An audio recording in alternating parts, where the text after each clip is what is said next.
CENI. Focus sur les listes électorales.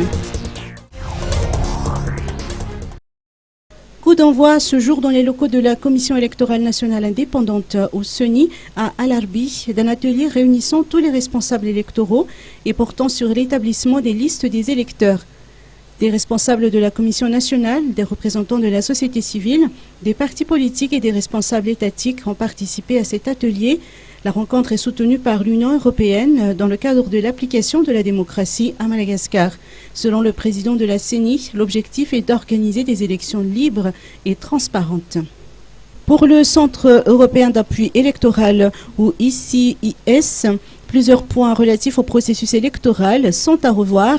Eva Palmas, représentante de l'ICIS à Madagascar, nous apporte des précisions à ce sujet.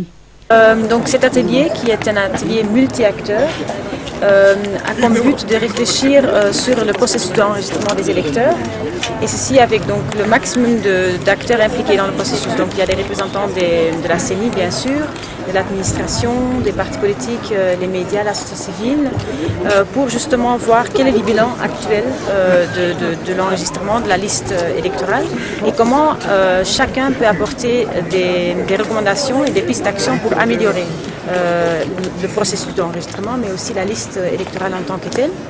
Et ceci, bien sûr, en vue des élections futures et surtout parce qu'on sait que la liste se met à jour toutes les années. Donc là, maintenant, on est un peu entre deux. On a fait la mise à jour jusqu'au début de l'année. Maintenant, on peut faire des bilans et on peut voir qu'est-ce qui a marché, qu'est-ce qui est à améliorer pour justement améliorer le processus pour la prochaine ouverture qui se fera en décembre de cette année. Le président de la commission électorale de l'île Maurice et celui des Comores ont assisté à cette réunion et ont partagé leurs expériences dans le domaine.